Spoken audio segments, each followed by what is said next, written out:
Assalamualaikum warahmatullahi wabarakatuh.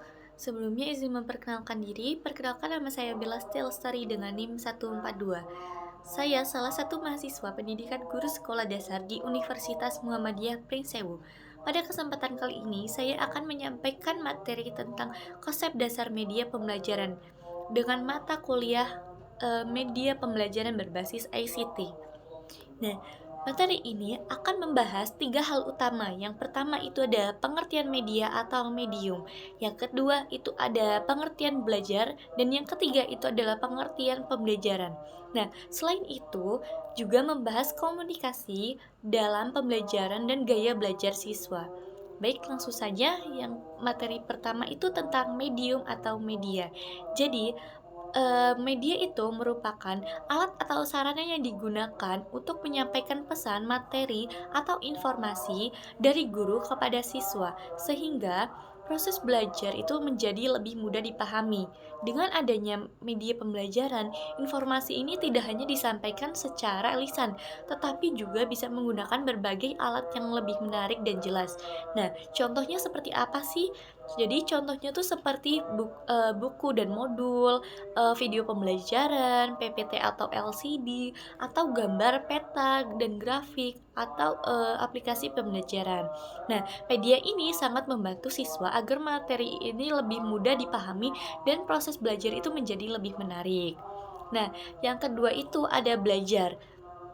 Jadi, belajar itu merupakan proses perubahan perilaku yang terjadi pada seseorang secara sadar dan relatif atau permanen karena adanya pengalaman atau pertukaran informasi. Nah, dalam proses belajar itu terjadi interaksi antara beberapa pihak, yaitu guru dengan siswa, siswa dengan sumber belajar seperti buku atau internet, atau siswa dengan siswa lainnya. Nah, melalui interaksi tersebut, siswa akan memperoleh pengetahuan, keterampilan, dan pengalaman baru. Nah, yang ketiga itu adalah pembelajaran. Jadi pembelajaran itu merupakan proses interaksi antara guru dan siswa yang bertujuan untuk membantu siswa memperoleh pengetahuan, keterampilan, sikap, dan nilai untuk mencapai tujuan pembelajaran. Jadi pembelajaran itu tidak hanya sekedar guru menjelaskan, tetapi juga melibatkan aktivitas siswa seperti bertanya, berdiskusi, atau mengerjakan tugas. Nah, yang selanjutnya itu ada model komunikasi atau communication model. Jadi, dalam pembelajaran yang terdapat komunikasi yaitu proses penyampaian informasi dari guru kepada siswa. Nah, model ter model komunikasi ini terdiri dari beberapa bagian. Nah, yang pertama itu ada pengirim atau sender. Jadi sender itu adalah orang yang menyampaikan pesan, yaitu guru atau siapa saja yang memberi informasi. Contohnya, guru menjelaskan materi pembelajaran kepada siswa. Nah, yang kedua itu adalah encoding.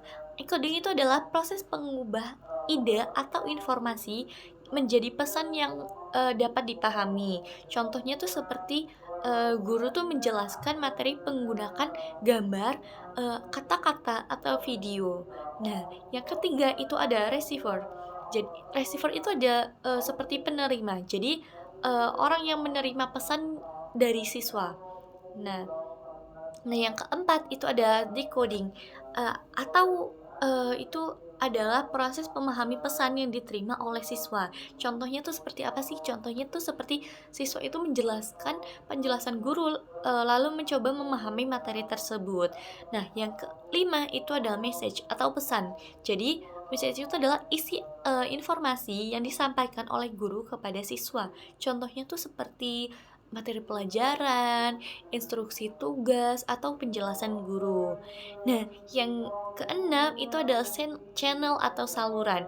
Nah, jadi channel atau saluran itu adalah media atau sarana yang digunakan untuk menyampaikan pesan. Contohnya tuh seperti suara atau penjelasan langsung, tulisan, PPT, video, atau media digital. Nah, yang terakhir itu ada feedback atau umpan balik. Jadi, feedback itu adalah respon dari siswa terhadap pesan yang diberikan oleh guru. Contohnya itu, siswa itu menjawab pertanyaan guru atau siswa itu bisa memberikan pendapat. Nah, yang ke yang selanjutnya itu ada noise atau gangguan. Jadi noise itu adalah segala sesuatu yang mengganggu proses komunikasi. Contohnya tuh seperti siswa itu ribut di kelas, siswa itu tidak fokus belajar, atau sinyal internet yang buruk. Nah, gangguan itu bisa menyebabkan pesan itu tidak diterima dengan baik. Nah, yang terakhir itu ada gaya belajar. Gaya belajar itu setiap siswa itu memiliki gaya belajar yang berbeda. Secara umum itu terdapat 3 gaya belajar utama. Yang pertama itu ada visual. Nah, siswa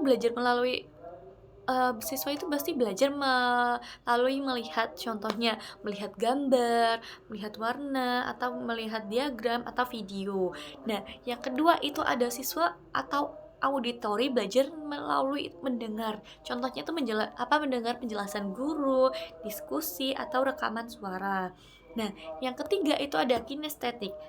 Kinestetik itu belajar melalui aktivitas atau praktik langsung.